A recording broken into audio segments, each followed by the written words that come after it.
Let's talk about a raisin in the sun. Always happy to talk about a raisin in the sun. And this morning I was looking in the mirror and thinking about it. I'm 35 years old. I've been married 11 years. I got a boy who sleeps in the living room. And all I got to give him is stories about how rich white people live.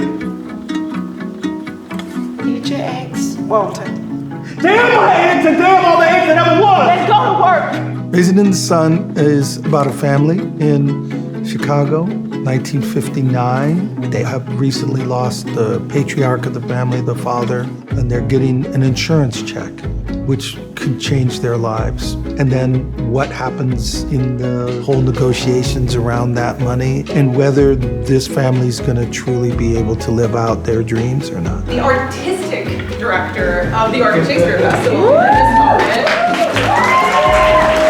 This play has been one of the most important plays in my life. James Baldwin claimed, never before in the history of the world had so much of the truth of Black people been witnessed. It was always money, Mama. No, something has changed. You something new, boy. In my time, we was worried about not being lynched and getting to the north if we could and how to stay alive and still have a pinch of dignity too. Now here come you and Benita, talking about things we ain't never even thought about, hardly me and your daddy. You ain't satisfied or proud of nothing we done. I mean, that you had a home, that we kept you out of trouble till you was grown, that you don't have to ride to work on the back of nobody's streetcar.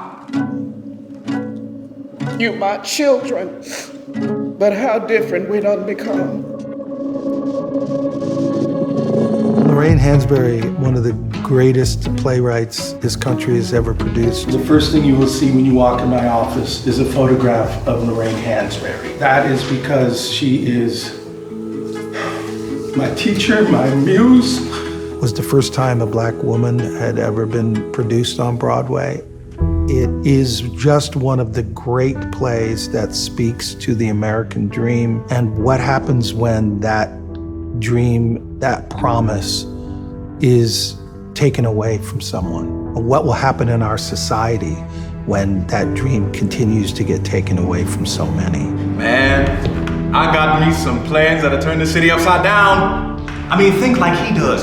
Big. Invest big. Gamble big. Hell, lose big if you have to. You know what I mean? It is kind of the quintessential play about seeking hope in dark times, in seeking community where you're feeling that you're being separated or divided from one another. Try to be with me, a little even.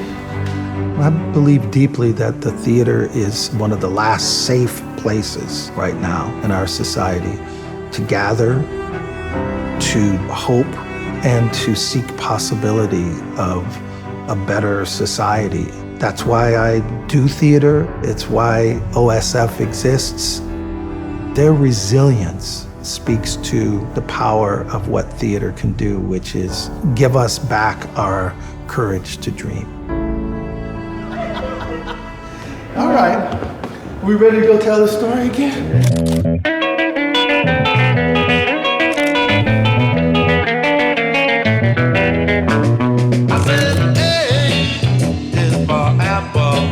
I can't wait for an audience to see this thing.